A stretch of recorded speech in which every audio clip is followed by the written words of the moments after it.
సంబంధించి ఉన్న కొన్ని వేల ఎకరాలకు సంబంధించి ఏవేవో చేశారు.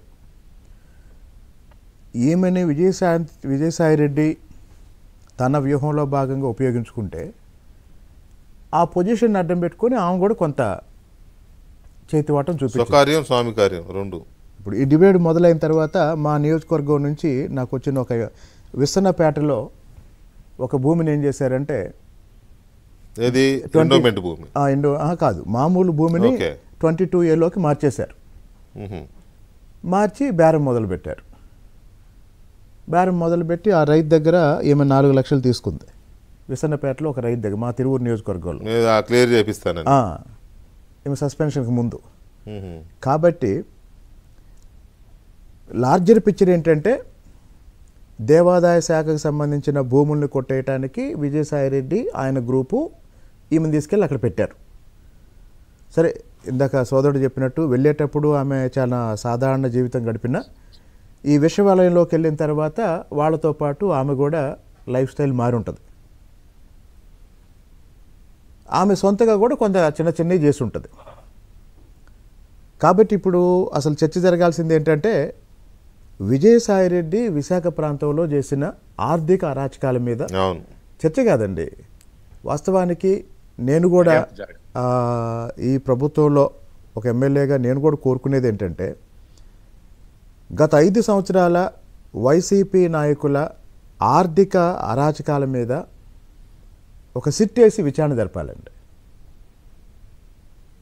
ఒక స్పెషల్ ఇన్వెస్టిగేటివ్ టీమ్ని వేసి విచారణ జరిపిస్తే, ముఖ్యంగా భూములకు సంబంధించి మెయిన్ అదే ముఖ్యంగా నేను ఇప్పుడు అందరికి చెప్పాల్సిన విషయం ఏంటంటే ప్రతి గ్రామంలో గత 5 సంవత్సరాల్లో వైఎస్ఆర్సీపీ నాయకులు స్థలాలను కానీ పొలాలను కానీ అడ్డంగా రాసేసుకున్నారండి. అడ్డంగా రాసేసుకున్నారు. ఇప్పుడు నాలాంటి వాళ్ళు ప్రజా దర్బారు పెట్టి లేదా జనం దగ్గరికి వెళ్ళినప్పుడు చాలామంది అడుగుతుంది ఏంటంటే మా స్థలం లాగేసుకున్నారు, ఇప్పించండి. మా స్థలం రాసేసుకున్నారు, ఇప్పించండి. మా స్థలంలోకి రానివ్వటం లేదు, ఇప్పించండి. మా స్థలంలోకి వెళ్లకుండా కంచేశారు, ఇప్పించండి.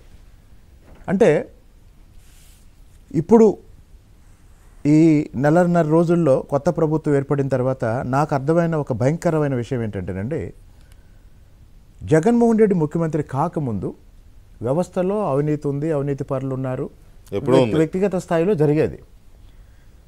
వైసీపీ 5 సంవత్సరాల పాలనలో ఏం చేశారంటే అన్ని వ్యవస్థల్లో ఉన్న అధికారుల్ని వీళ్ళ అవినీతిలో వాళ్ళని కూడా పాత్రదారులు చేసేశారు. ఇప్పుడు శాంతి విషయం ఏంటి? ఇప్పుడు ఒక అధికారి లంచం తీసుకుంటే అది మామూలు అవినీతి. ఇక్కడ ఒక ప్రభుత్వాధికారి ఒక పెద్ద ల్యాండ్ మాఫియాలో ఆమె కూడా ఒక భాగస్వామి అయి వాళ్ళ స్ట్రాటజీ ప్రకారం ఆమె పనిచేసింది. ఇప్పుడు ప్రభుత్వం మారింది కాబట్టి ఆమె మారదు. ఇప్పుడు ఆమె తీసుకెళ్ళి ఏ పోస్టులో వేసినా మళ్ళీ ఏం చేస్తుంది? ఇలాంటివే చేస్తుంది. అలవాటు పడిన దాంతో ఏమైందంటే ఇప్పుడు మళ్ళీ పరిపాలన గాడిలో పెట్టడం కోసం లేదా కాస్త క్లీన్ ఇమేజ్ ఉన్న అధికారులను తీసుకొచ్చి పనిచేయించుకోవడం కోసం వెతకటం చాలా కష్టమైపోయింది. నిన్నో మొన్నో రాధాకృష్ణ గారు కూడా వీకెండ్ కామెంట్లో రాశారు, వాళ్ళు మొత్తం అందరినీ కరప్ట్ చేయటం వల్ల ఈరోజు ఒక ఎస్ఐని తీసుకోవాలన్నా, ఒక సిఐని తీసుకోవాలన్నా, ఒక ఎంఆర్ఓని తీసుకోవాలన్నా, ఒక ఎంపీడీఓని తీసుకోవాలన్నా, ఒక సబ్ కలెక్టర్ని తీసుకోవాలన్నా వెతుకుతుంటే స్థానికంగా ఉన్న ప్రజలు ఏం చెప్తారు? ఈ అధికారి వైసీపీ పాలనలో ఇలా చేశారు, వైసీపీ వాళ్ళతో కలిసి ఇలా చేశారు. కాబట్టి ఇప్పుడు ఈ మొత్తం వ్యవహారం నుండి మళ్ళీ వ్యవస్థల్ని బాగు చేయటం, వ్యవస్థల్ని గాడిలో పెట్టడం అనేది చాలా పెద్ద task. At the same time మళ్ళీ ఇప్పుడు ప్రభుత్వ అధికారులను మారుస్తున్నప్పుడు పేపర్లో చూస్తున్నాం, కొంతమంది విషయాలు ఏమైందంటే వాళ్ళు గతంలో ఏం చేశారో మనకు తెలుసు. ఇప్పుడు మళ్ళీ ఇప్పుడు వాళ్ళని ఒక పొజిషన్లో చూసినప్పుడు కాస్త బాధేస్తుంది. కానీ అంతకన్నా గత్యంతరం లేదు. ఎందుకు ఇలా అయిపోయారా అనిపిస్తుంది. కానీ అంతకన్నా గత్యంతరం లేదు. కాబట్టి ఇప్పుడు శాంతి లాంటి వాళ్ళనేమో వాళ్ళు చేసిన అవినీతికి సంబంధించి చట్టపరంగా ఏం చేయాలి అది చేయాలి.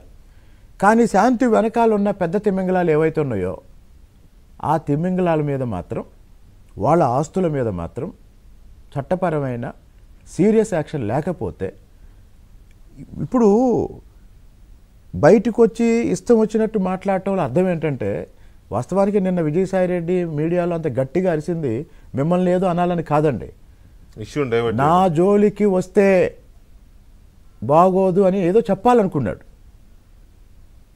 కానీ మళ్ళీ అలా ఇంకొకటి ఎవడో మాట్లాడకుండా ఇలాంటి వాడిని ఎరగదీస్తే మొత్తం సెట్ అయింది.